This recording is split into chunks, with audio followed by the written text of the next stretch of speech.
in this legal no man's land where there are some acts that seemingly he can't be prosecuted for.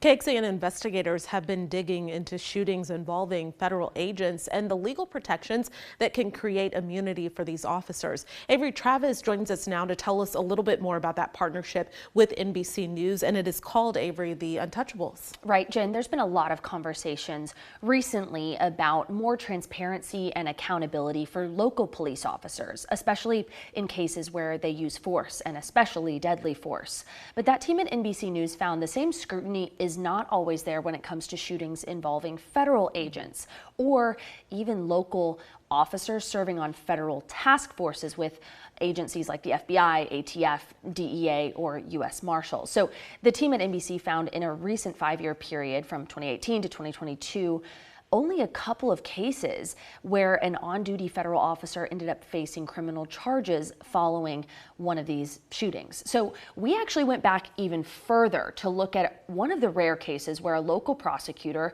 tried to hold a federal task force agent accountable in the courts. It happened right here in Austin in 2013. Our investigation focuses on this case. It's an Austin police detective who was indicted by a local grand jury following a deadly shooting, but the case was ultimately dismissed, Jen, out of federal court. And that's because there are some pretty strong legal defenses that protect that federal type of police work.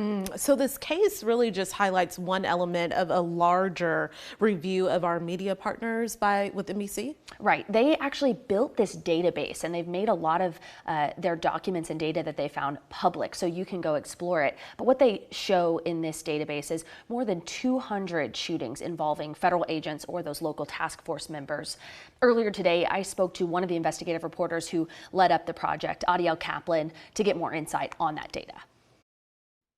What were some of the main trends that jumped out to you as you guys were looking at these specific cases in each state?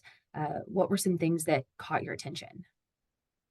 Well, we found that federal officers sometimes are using tactics and methods that local police agencies have long disregarded or no longer use.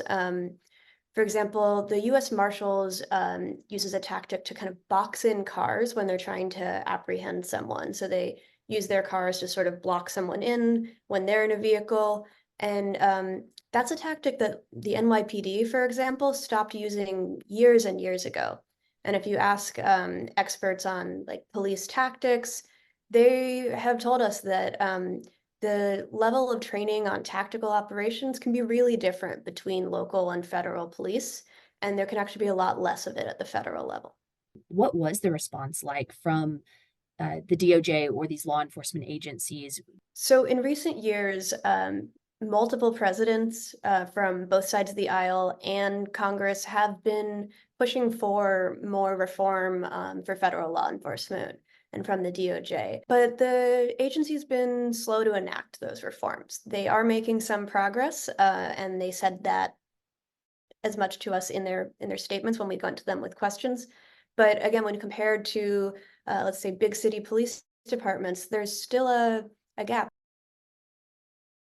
And Jen, we do have that DOJ statement featured in our story on our website too for people to explore. Another big thing Adiel noted in our conversation today was that their data not only showed how dangerous some of these task force operations were for the suspects or the people involved, but also those officers too. There were a few cases where officers were injured or even killed, and that's something they wanted to make sure and note. Okay, so there's really been a focus lately, as you know, Avery, about the operations at the Texas-Mexico border. Did they really have any insight on incidents involving Customs and Border Patrol? It's a really good question, Jen. It's on everybody's mind here in Texas. Now, their review at NBC focused on the 4 agencies overseen by the DOJ, Department of Justice, and so that would be FBI, ATF, DEA, U.S. Marshals. They did exclude the Board of Prisons, since that's a little bit separate. What they're looking at is folks interacting with the public out on the streets. Now, Customs and Border Patrol, which you're asking about, actually falls under the Department of Homeland Security. So it was not featured in NBC's database, but the team found that a lot of those similar protections in federal law also exist and in many cases do apply to Border Patrol. So you can explore that. They did a full separate investigation into some of those Border Patrol cases. We've made it really easy for you. There's actually a button embedded in our investigation on KXAN.com. It'll take you straight over to the landing page of all of NBC's reporting in the Untouchables project. Plus, if you head back over to KXAN, you can dig deeper into the Texas-specific cases in that database. All right, Avery, Travis, thank you so much. Coming up now, some sad news to